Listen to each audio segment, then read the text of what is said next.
Okay. So you mentioned your son Freddie. How did Freddie and John become his godparents? Well, it actually was really simple. When it came to that he was born, then somebody, I don't know who it was, said, "Oh, you must be all godfathers," and so yeah, let's do that. And then Freddie turned around and said, "Look, this doesn't work. If he is the godfather, I'm out." And so you can have your choice, but then with the names, it doesn't work, and all of a sudden it was a big deal again. And so you don't have to do that.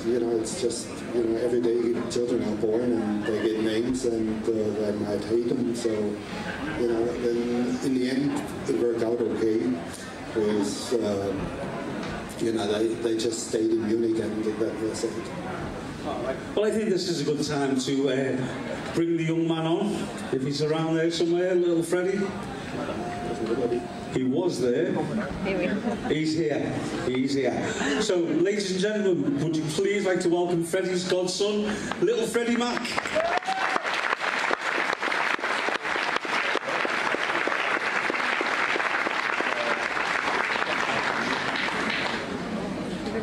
Questions for you, Freddie? Yes. Yeah, sure. He's ready for them. How proud are you to have Freddie as your godparent? A whole lot. I mean, he's my godfather, so he's part of the family. Just as proud or more proud to have him as my father. So. What can you remember of your times with Freddie?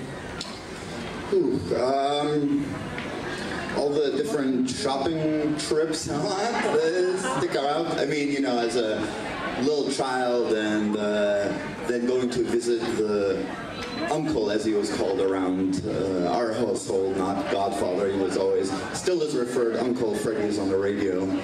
So when I went to my uncle's house, there were, just hung around, all the cats running, and then my mom's like, "Oh, let's go to Harrods," and I was like, "Oh, that sounds good," and then Freddie was like, "Oh yeah, buy him something," to my mother, and then I of course was like, "Oh, what can I buy?" And he was like, "Well, as much as you want," and I took that quite literally always, I think. I have no shame in those things. And those were, and then, when he came over, and just always kind of as a child, of course, the whole psychology of it all is a little bit different. You see someone on the television, and then the door rings, and then that person is there. So I think that was also always kind of a big shock factor at first, till you kind of felt at home, as you always see with the videos. At first, kind of very scared, and then just chilling. Well, your dad is as famous as Freddie. So what was it like growing up with Mac as your dad? No, it is true. You are famous. That was rather comfortable. Good experience. It was never, it was not weird or odd or anything. And that was, it was just a great childhood and bringing up. It was not, as people would imagine, like, oh, it's, a star and everywhere you go something happens and stuff. It was a very always family-oriented thing. I think that's also why Freddie liked to and got so close with all of us as well, was because that was his family environment, because it was always with the Mack household. It's the family reigns supreme, so it's everything else, is on the outside. Did you used to tell your friends Freddie was your godfather? No. I mean, once people got into the circle of trust, sort of, and also, if you walk around the house and you take the wrong turn because they've missed the bathroom or something, and saw all the gold records, and you kind of had to explain what that is all about. I actually, always kept that a little bit on the down low while I was growing up, and then also in, you know, Los Angeles, where I was for 20 years, you know, you're like, oh, you know, yeah, Freddie's my godfather, and then my father produced them, and then my friend's like, oh, that's cool, my godfather's Neil Young, and my father's a manager. So, you know, it's a little bit more common. Once I moved back to Germany, it was kind of the cat is out of the bag. Just like 3 years ago, I would walk into a restaurant or a bar or something, like for someone's birthday party, and then a stranger came up to me who turned out to be a friend of a friend, like, oh, aren't you the godson? And I'm like, well, you can call me Freddy. But before that, it was always kind of quiet, but in Munich there is no way of hiding it whatsoever, so now I do not do it anyway, because why? And now that it is a little bit more public, and I met a lot of great people on Facebook who just chat away with me and stuff, you know, it's nice. It's you know, I think now I'm old enough where it's not awkward, where it's just like, well, I'm just a little kid, leave me alone. And I believe you're a musician, so how did that come about? Were you influenced by Queen in any way? Well, I kind of actually, when I grew up and saw all the things, the ups and downs of the music business, my first instinct was to either run the other direction or I go more on the business side, because I was like, well, it's maybe a little bit easier to sit behind the desk, kind of like Jim Beach, and count the money. And but no, then it's something in the family with us. I mean, everyone, my extended family, my uncles and so forth, he's a big theater guy. My mom is very into arts. My father obviously knows a little something. And, you know, and my oldest brother is a virtuoso guitarist, which also kept me away from playing the guitar, because it was a little bit too much pressure competing with that guy. But then, you know, the music just takes over, and you know, I really had no choice but to play, and started out as a bass player, and kind of wanted to go you know, Deacon was, as a godfather, I was like, well, that's maybe a good way to go, but alas, that was not to be, because I couldn't find anyone to play, so I became a guitarist and became a frontman.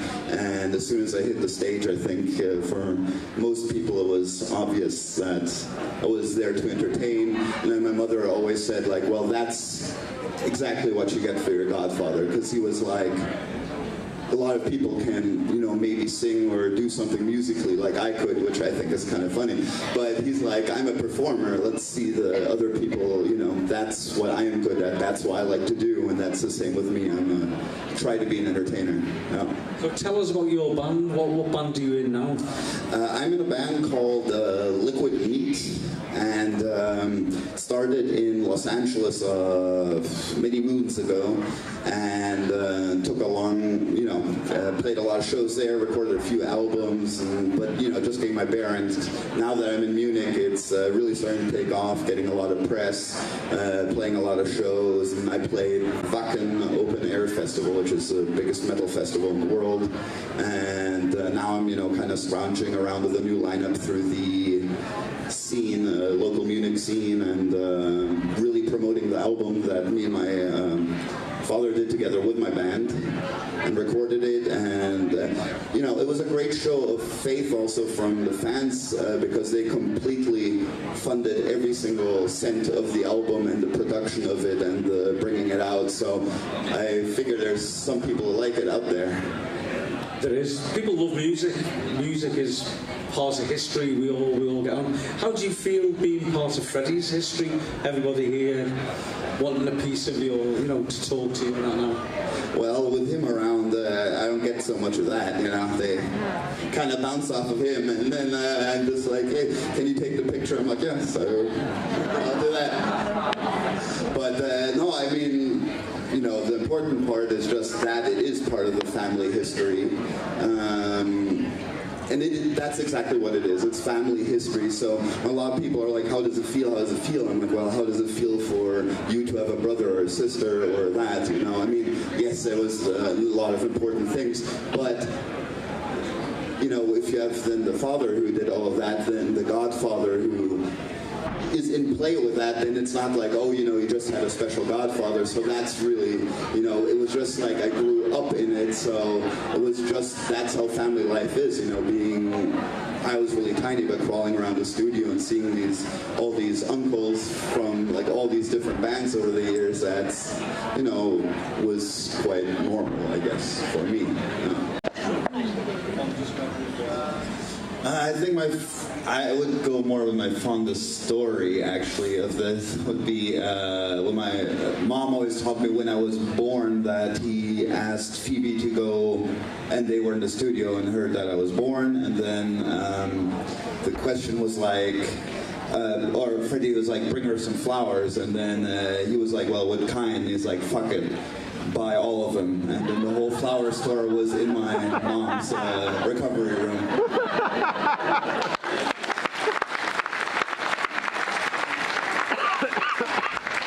Okay, Max brought along a video, I believe. Freddie's brought a video. Oh. Do you want to explain what it is and we can show it?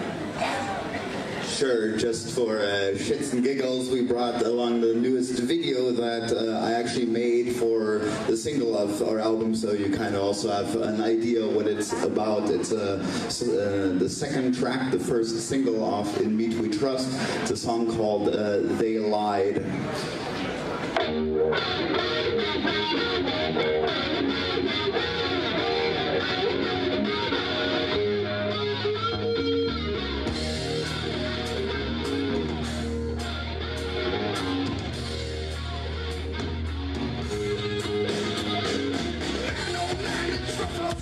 Everyone is fighting to get their share. Well, it's people that come to me.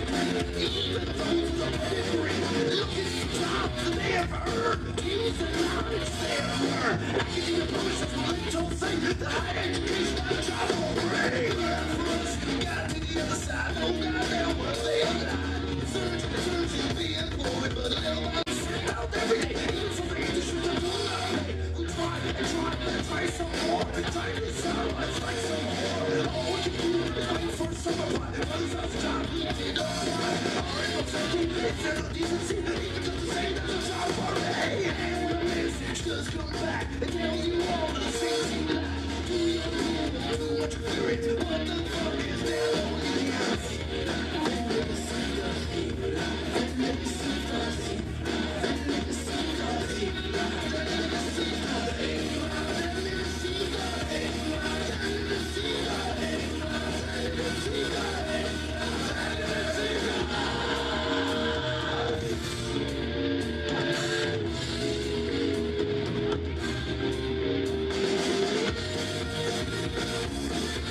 A little insight into Freddie's personal life this afternoon, which is really great to hear, and also how he worked in the studio.